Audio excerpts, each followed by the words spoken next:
Mais tu sais, Charlotte, le problème de ces gens, comment en finir avec les Noirs? Solution finale, comment les anéantir? Maintenant, entre plusieurs terroristes, bon, le Jinim c'est mieux parce que lui, il va venir, il va couper les bras, il va couper les pieds.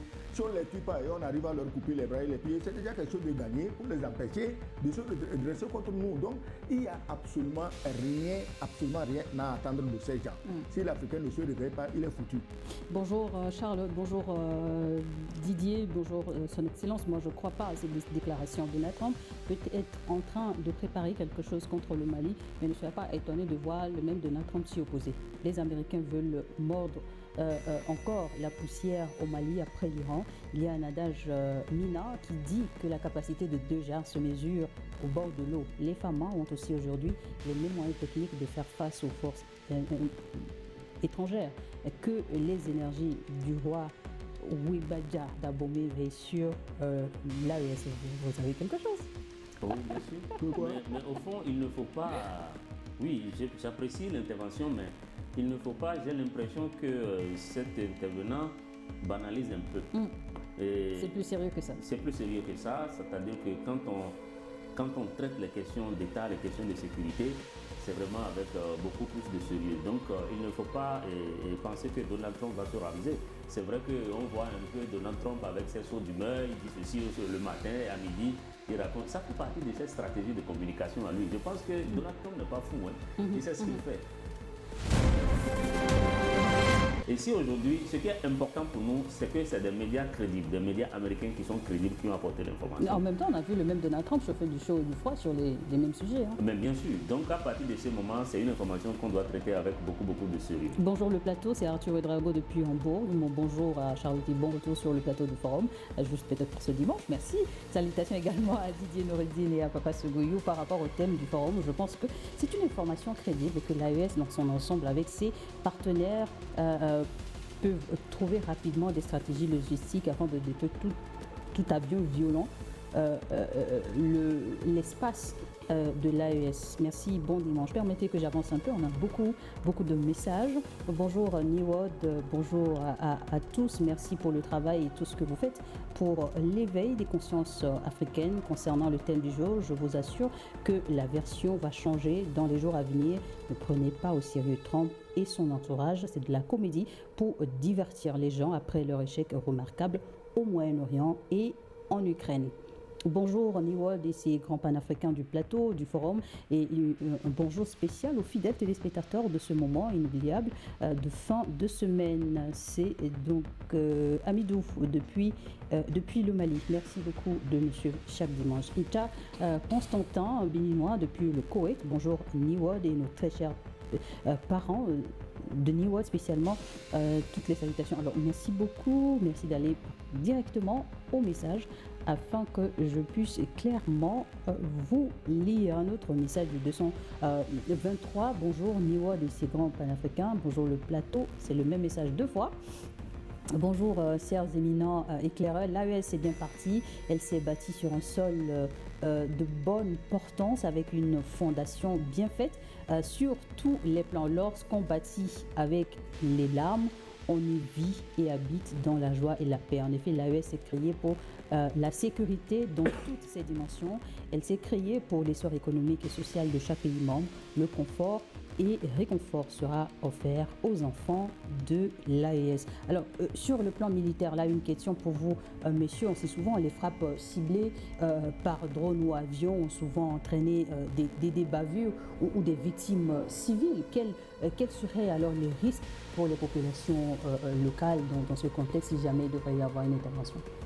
Donc, quand il y a ces genres d'intervention, vous l'avez rappelé, il y a toujours des risques de bavure et surtout de victimes collatérales. Maintenant, on ne sait même pas, bon, nous en sommes à l'étape de traitement donc, de cette... non, moi je ne pense pas que ce soit une rumeur. J'appelle ça signal d'alerte. Nous en sommes à l'étape de l'analyse de ce signal d'alerte et pour l'instant, nous ne savons pas qu'est-ce qui va être décidé. Nous ne savons pas si vraiment l'administration Trump va s'engager dans cette voie. Les médias qui ont donné l'alerte disent qu'il y a un plan qui est en préparation. Quelle forme ce plan-là va prendre, on ne sait pas. Maintenant, si ça prend la forme par exemple, où les États-Unis se rapprochent du gouvernement malien pour demander, pour dire que bon voilà, ils ont constaté que dans la lutte, il y a telle poste de résistance qui ont besoin d'appui aérien. Là, il appartient à l'État malien d'abord d'accepter le principe ou de le rejeter.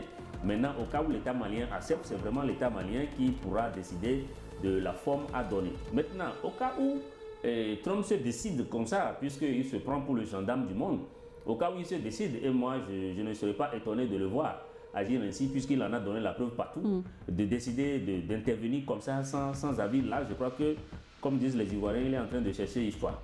Et s'il cherche histoire, donc il appartient vraiment aux Maliens de s'organiser et à tout l'AES de s'organiser pour voir comment vraiment limiter les dégâts, comment aller contre ceci sur le terrain militaire. Bonjour Niwod, l'Amérique est un pays qui ne sait que verser du sang innocent, c'est leur travail et nous avons besoin de leur dire continuellement de le dire continuellement aux Africains. S'il vous plaît Niwod, vous faites un travail qui nécessite de commenter les crimes commis contre les Noirs. Prenez les images de la guerre de sécession, la traite négrière et la colonisation. Nous avons été à l'école, appris la version arrangée selon les colons sans apprendre ce qui s'était réellement passé. Aujourd'hui, nous voyons d'autres versions très alarmantes et qui montrent toute la cruauté des dirigeants occidentaux et de leurs armées. L'Afrique doit s'informer de tout cela pour savoir qui est qui.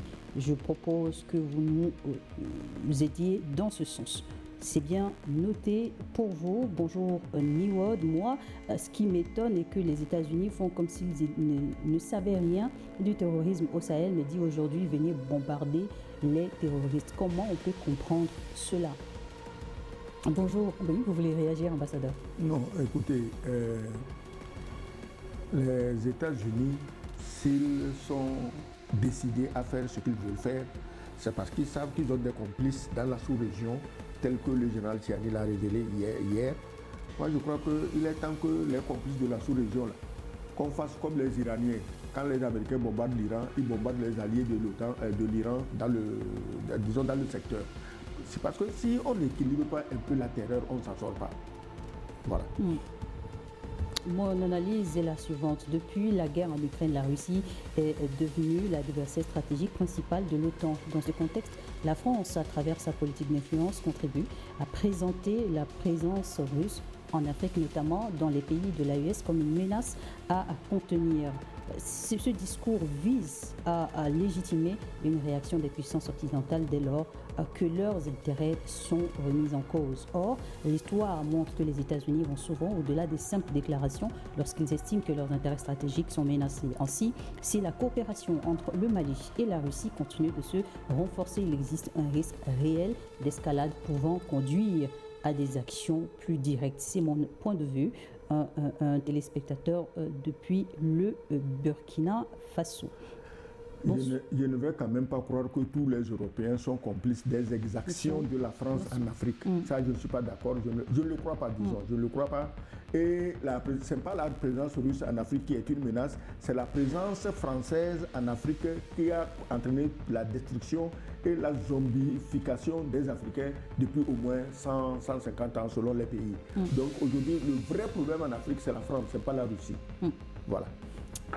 Je pense que par rapport au bombardement autour de Sokoto là, en décembre dernier, au Nigeria, les frappes ont été menées à partir de l'océan Atlantique. Ouais. Alors aujourd'hui, je ne sais pas quels sont vraiment l'océan Atlantique au Mali. C'est un peu loin. Oh non, il y a des missiles qui peuvent il y a des missiles, mais c'est qu'aujourd'hui, les Américains ont quand même des présences dans l'Afrique du Nord, dans le Maghreb. Ils sont dans certains pays là-bas. Même si ils ne peuvent pas à partir de l'océan Atlantique, je crois qu'ils ont des relais dans la Méditerranée. Dans la Méditerranée, par exemple. Donc, je crois qu'ils disposent quand même, ils ont les moyens, ils ont les sites sur lesquels ils peuvent s'appuyer. Donc il faut prendre cette menace au sérieux et s'organiser pour vraiment la contrecarrer. C'est pourquoi je parle des complices voisins. C'est de ça que je parle, voilà. C'est pour abonder dans le même sens que vous. Voilà. Merci beaucoup. Un autre message de plus 228 au Togo. Félicitations et courage à tous. Alors, il a numéroté ses interventions. 1. Veuillez afficher le numéro de téléphone d'appel. Alors, c'est le plus 228 96 08 43 43 pour ceux qui viennent de nous rejoindre. Il faut que ça soit écrit à l'écran. Oui, ça serait bien, il a raison. Nous allons veiller à cela. Merci beaucoup. Message que je transmettrai, bien entendu, à l'équipe technique derrière la belle vitrée. Les Occidentaux pyromanes sont ceux-là même qui alimentent les terroristes. Ça, c'est son point 2. Point 3, que l'AES sollicite la puissance russe pour se protéger et se défendre. Trump veut aller au secours de l'Union européenne. Monsieur Abou, je pense qu'il y a un partenariat qui est déjà très efficace et qui fonctionne je crois que c'est juste. Puisque les Européens n'arrivent pas à percer. Donc. Et nous restons au Togo. Cette fois-ci, une question. Que se passerait-il si le Mali détruit les avions américains venus bombarder les terreaux au-dessus de leur territoire? Oui. À la guerre, comme à la guerre, vous êtes allé bombarder les gens vous ont détruit, les Iraniens l'ont fait. Ça n'a pas changé le monde, hein. Le monde continue de vivre. Écoutez, personne n'est intouchable. Tout est une question de technologie. Ceux qui maîtrisent la technologie, ils se font face. L'Iran maîtrise la technologie. Il a détruit ce que les Américains ont cru impensable qu'un pays puisse toucher dans leur armada. Mais ils l'ont fait. Donc si vous venez pour nous bombarder et qu'on détruit votre avion, c'est dans la logique des choses. Toujours dans le 228, bonjour le plateau. Moi, je pense que l'Amérique n'osera pas de frappe dans l'AES comme au Nigeria, car n'oubliez pas que les États-Unis ont qualifié l'armée de l'AES comme première puissance de la CEDEAO. Ils savent ce qui les attend, surtout avec les Russes, mais l'Amérique va frapper dans la poussière et tuer des personnes innocentes. Alors, un autre message. Bonjour Niwal, je suis Cabral depuis la Côte d'Ivoire. Merci pour l'immense travail que vous accomplissez en faveur de l'éveil des consciences et de la souveraineté africaine en ce dimanche. Alors voilà, je présente les salutations, merci beaucoup. Concernant le thème du jour, cette éventualité ne doit pas nous surprendre. Faisons lien donc au bombardement. Comme l'a souligné Didier avec Donald Trump, il faut s'attendre à tout. Selon cette analyse, la diplomatie semble souvent passer au second plan. Nous serions aujourd'hui en pleine deuxième phase de néocolonialisme, une phase qui peut s'avérer particulièrement brutale. Rappelons-nous de la parabole de l'hiver noir du président Ibé. Oui, il a toujours dit que Ibé est en avance sur son temps, il est en avance sur les événements. Est-ce que tu vois? Lui, il sentait tout ça, il présentait tout ça. Et comme il sentait et présentait avec ses amis de l'AES, je crois qu'ils doivent se préparer en conséquence. Advienne que pourra. Voilà. En message depuis les États-Unis, moi je pense que c'est aux autorités maliennes d'être fermes sur la question. La sortie du ministre Diop était très floue, à mon avis. Il ne nous dit pas si le Mali va ou pas accepter une telle ingérence. Bonjour le plateau, merci pour la messe. Il faut simplement que les autorités maliennes soient fermes sur la question. Non, le ministre Abdoulaye Diop ne pouvait pas dire à ce jour si réellement le Mali sera l'honneur ou pas, puisque la question ne lui a pas été posée, puisque les Américains n'ont pas pris contact, donc il est difficile de dire. Donc, comme nous le disons, mais par contre, moi, ce que j'avais relevé en début d'émission, c'est lorsque le ministre dit que le Mali ignore quelle sera donc la posture des États-Unis. Je pense qu'il n'y a pas matière à ignorer, il y a matière à prendre la question très au sérieux, à se préparer en conséquence. Si les Américains prennent contact, quelle doit être la réponse du Mali et sous quelle forme les frappes peuvent ou non se mener. Et au cas où les Américains ne prendront pas contact et voudront agresser le Mali, comme ils l'ont déjà fait, dans plusieurs pays. Donc, quelle sera l'attitude? Comment le Mali, l'AES, peut se préparer? Dans quel état d'esprit le Mali peut se mettre avec justement ses partenaires russes, turcs, etc. Donc, c'est toute la question. Et toutes ces questions que vous vous posez vous sont posées d'une autre façon. Là, je vais les lire. Oui. Bonjour, Madame Charlotte. Merci aux conférenciers pour les éclaircissements. Ma question, elle est celle-ci. Quelles sont vos recommandations donc à vous deux, au Mali et au pays de l'AES pour prévenir l'attaque américaine? Moi, je crois quand même que les Russes, je l'ai dit ici, sont dirigés par des gens très réfléchis, qui se maîtrisent eux-mêmes et qui maîtrisent le travail qu'ils font. Donc, ce que nous débattons ici, il est évident que les Russes aussi ont écouté ça.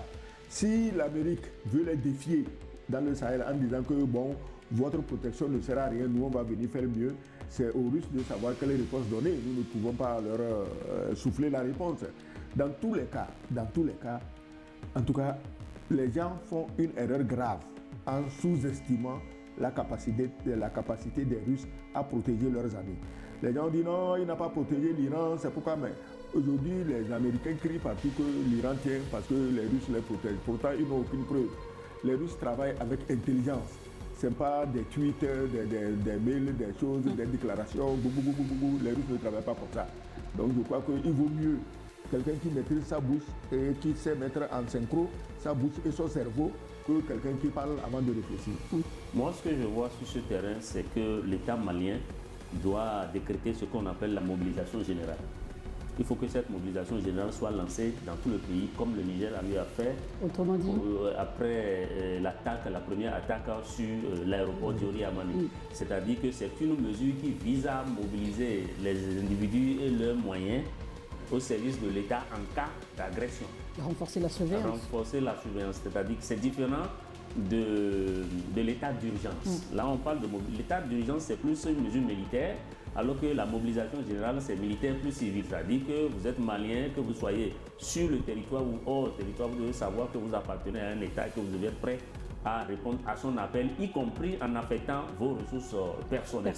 C'est la première chose. La deuxième chose que je vois, c'est vraiment la mobilisation médiatique. Une très forte mobilisation médiatique pour essayer de faire échouer le plan. Maintenant, la troisième chose, c'est sur le terrain. Tout ceci doit se faire en même temps que sur le terrain militaire, des mesures sont en train d'être prises et que les alliances militaires que l'AES a et que le Mali a avec ses partenaires soient davantage renforcées et que vraiment il y ait une préparation plus accrue, de manière que le pays et toute la zone, la région, soient en état d'alerte maximum. Moi, c'est ce que je peux préconiser. Est-ce que, selon vous, ces frappes américaines, si jamais, est-ce qu'elles permettront réellement à neutraliser le JNIM ou au contraire à renforcer cette rhétorique anti-occidentale ou même à accroître le recrutement des terroristes? Personne ne veut neutraliser le JNIM. Ils ont besoin du JNIM, de Al-Qaïda, de l'État islamique. C'est eux, ils ont besoin de ces gens pour nous fatiguer. Ils ont besoin c'est le narratif. C'est pourquoi je dis, si les Américains veulent en finir avec le JNIM, le général Tiani a été clair, il a dit où ils sont pour venir attaquer le Mali. Il n'a qu'à aller les bombarder là-bas. On n'a pas besoin de venir bombarder gratuitement le Mali parce que le Mali n'héberge pas volontairement les gens du JNIM. On sait où ils sont. Il faut les bombarder là-bas. C'est tout. Plus 228 96 08 43 43 pour nous faire parvenir vos messages, vos questions et également vos analyses sur le sujet du jour. Une autre question, Didier, et est-ce que cette annonce-là pourrait aujourd'hui pousser Bamako à durcir davantage sa posture géopolitique? Ah oui, déjà que, comme je l'ai dit, la menace elle est réelle et les impérialistes ne démodent pas. Donc à partir de ce moment, il faudrait que l'État accroisse sa mobilisation et soit au maximum en alerte. Voilà. Et multiplier les canaux, ces réseaux pour avoir la bonne et la juste information et savoir comment s'organiser. Ambassadeur, selon vous, quel est le scénario le plus probable dans les jours, les semaines, les mois à venir? Le scénario le plus probable, c'est qu'il n'y aura rien. Parce que les Iraniens sont en train de donner une fessée magistrale à ces gens qui sont allés le provoquer, bombarder, tuer un vieux et sa famille. Je crois qu'après ça, ce sera difficile d'aller attaquer gratuitement un pays. Non, moi je pense le contraire. Ah bon? Moi je pense que c'est une menace qu'il faut prendre au sérieux et s'organiser. On verra. Encore un message de plus de 129. Donc au Bénin, bonjour, mes respects au plateau. Concernant le thème du jour, le risque d'un bombardement américain au Mali n'est pas nul, mais si aucune annonce officielle n'a été faite, c'est qu'il n'y aura pas d'intervention. Si l'Amérique tentait une telle action au Mali en violation des droits et principes internationaux, elle provoquerait une guerre, car la riposte des États de l'AES ne se ferait pas attendre. Oui, bon, je pense quand même que sur ce plan, Je ne sais pas si j'ai bien compris ce que veut dire le... Ce serait une totale violation hein, des droits internationaux. Ah oui, ça c'est clair que si ça sera la négation du droit international. Les gens s'en foutent du droit international. Oui, justement, c'est ça. Et en ça, Donald Trump est passé maître. C'est vraiment c'est pas Donald Trump seul. Celui qui t'envoie des milliers de djihadistes au Sahel, il est aussi parmi ceux qui piétinent le plus le droit international. Oui, donc il ne faut pas diaboliser Donald Trump seul. On se focalise sur Trump aujourd'hui parce que c'est vraiment des médias américains qui annoncent, qui donnent la lettre et qui semblent dire que vraiment des frappes seraient en préparation. Donc à partir de ce moment, quand vous savez que vous vivez dans un monde où il n'y a pas de place pour les faibles. Alors, nous sommes là presque à la fin de l'émission, des gens autour de table, dernière réaction, très rapidement. Non, je pense que c'est une menace à prendre au sérieux et que l'AES doit s'organiser et qu'il faut encore une fois se saisir des médias pour aller contre ce schéma américain. Excellence. La cause noire qui était faible, couchée à terre, a aujourd'hui une colonne vertébrale à travers les 3 pays du Sahel. Si on casse cette colonne vertébrale, c'est que tous les Noirs aux 4 coins du monde sont foutus à jamais. Nous devons donc nous mobiliser sans exception pour soutenir le Mali. Ce n'est pas seulement le Mali, l'AES et même nos pays ici. Personne n'échappera.